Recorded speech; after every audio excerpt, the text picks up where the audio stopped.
Ça a toujours été une passion. J'ai toujours trippé hockey. Depuis que je suis petit cul que j'en mange. Puis je pense que ça a toujours été clair pour moi que je voulais coacher. Même quand j'étais dans le hockey mineur, je disais qu'un jour je voudrais coacher. Puis quand j'ai eu l'opportunité, un de mes amis, Junior Saint-Loup, m'a donné l'opportunité de devenir coach avec lui. Ensuite de ça, je devenais entraîneur-chef. Puis j'ai gradué, puis j'ai toujours aimé ça. J'ai toujours fait ça avec beaucoup de passion. J'ai eu la chance de rencontrer des gens comme René Perron qui m'ont beaucoup appris dans le coaching.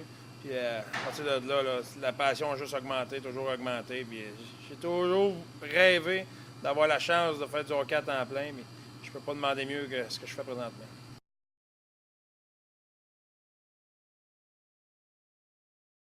C'est extraordinaire. Je pense que tu as la chance de bâtir quelque chose, puis de voir les résultats, puis de voir les bons coups comme les erreurs, de voir les ajustements qu'il y a à faire, puis de voir grandir autant les joueurs que les gens dans toute l'organisation, d'être impliqué dans la communauté. Moi, j'ai 3 enfants, puis je suis fier de voir que mes enfants, on est à Rouen depuis que mes gars ont 2 ans et demi, mes gars ont maintenant 9 ans, ma fille a 6 ans, puis ils n'ont pas eu besoin de changer d'école, ils ont le même cercle d'amis, etc., etc. Donc, ça, c'est aussi quelque chose qui est important pour ma famille. Donc, je me considère très choyé d'avoir des propriétaires et des gens à Rouyn-Noranda qui m'entourent de la façon que je suis entouré. Donc, je suis un privilégié.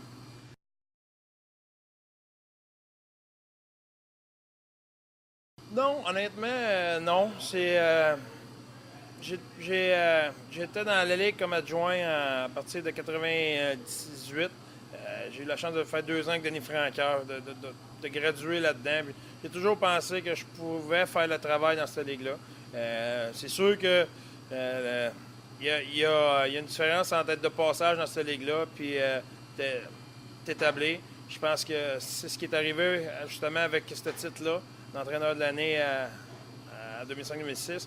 Avant ça, je coachais, mais j'étais pas.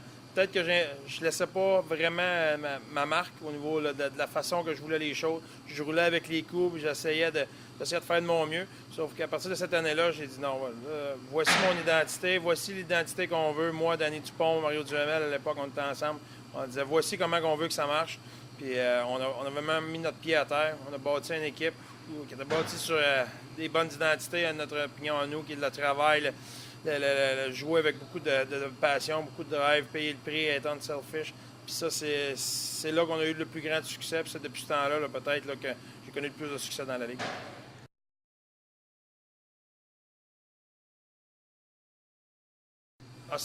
Honnêtement, c'était énorme parce que quand j'ai appliqué sur les moins de 18 ans, je me disais, je suis capable de le faire, je sais que je suis capable de le faire, mais en même temps, là, j'appréhendais ça, comment que ça va se passer. J'ai eu la job après avoir passé l'entrevue. J'étais quasiment surpris, j'étais content, mais je savais que je pouvais le faire, mais en même temps, là, j'avais été un petit peu surpris d'être choisi. Rendu là-bas, je me suis aperçu que, écoute, ils sont pas différents de nous autres, et c'est pas des extraterrestres capables de faire ce job-là en masse.